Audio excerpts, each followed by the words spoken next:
In 2017, a 13-year-old boy named Jeremiah was found dead off Highway 40 in Albuquerque with methamphetamine in his blood. Later that day, his mom and her boyfriend were found and they were pleaded guilty to beating him to death and leaving him out to die in the desert. This is just one of the very bad things that substance abuse can do to somebody. Another good example is this young woman. This is from the Santa Fe Police Department, and this is her now after the use of methamphetamine.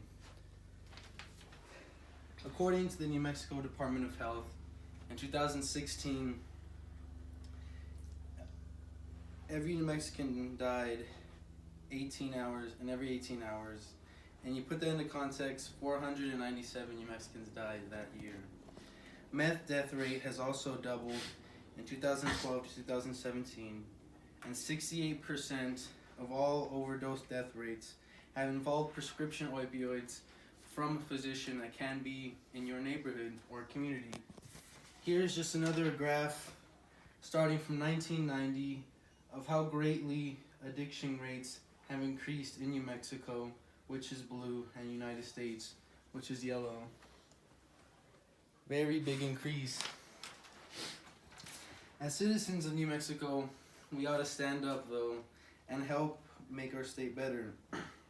Not just for the better of our state, but to also help people who are in need. I've researched this topic extensively because in my lifetime I have had family who have struggled with substance abuse and alcohol abuse, and it has brought me to a greater understanding of just how strong an addiction could have on someone's life. I'm encouraging you and all my colleagues, students, family, and friends to no longer look the other way and help a friend who is struggling with substance abuse. I will show the need for a safe community and economy, the need for individuals to speak up and help, and the need for further action to prevent and clean our state. Moving on for the need for change, which is for the safety of our people and for a healthy economy.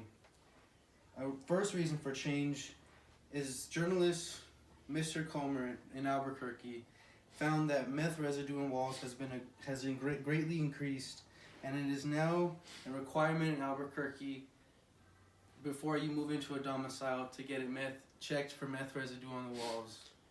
This has been something new going on all over New Mexico and can cause sickness in all adults and death within children. Another reason for change is to help our New Mexican economy. According to the sageclinic.org, $1 billion went to drug overdose expenses in 2017, which could be money to go to rehab centers to help people get off that bad stuff.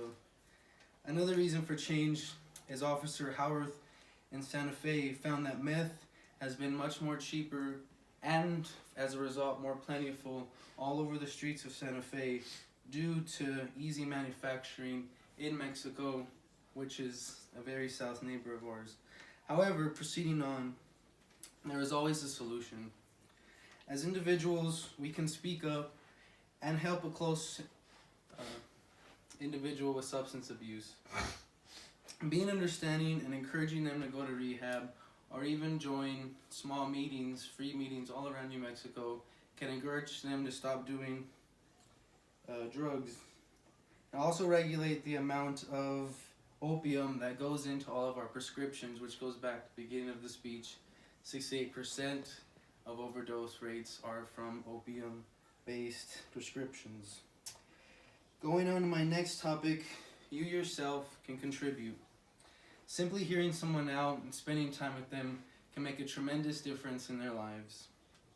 Encourage fulfilling behavior, such as working out or finding the thousands of hobbies we have, can also make a great impact, and also feeding optimism to the individual over and over again. You may not feel that is working, but constant optimism will come in the future to them without you even knowing. And to also join rehabilitation centers or even donate money to some of them to have better meetings. To bring everything together, by preventing drug abuse, we can better our state and citizens. I went over the necessity for for a safe state and economy. Also, the necessity to speak up when an individual is struggling with drug abuse, and the acts to help someone who is struggling with substance abuse. Having such a strong addiction can really deteriorate one's soul and break apart families and friendships.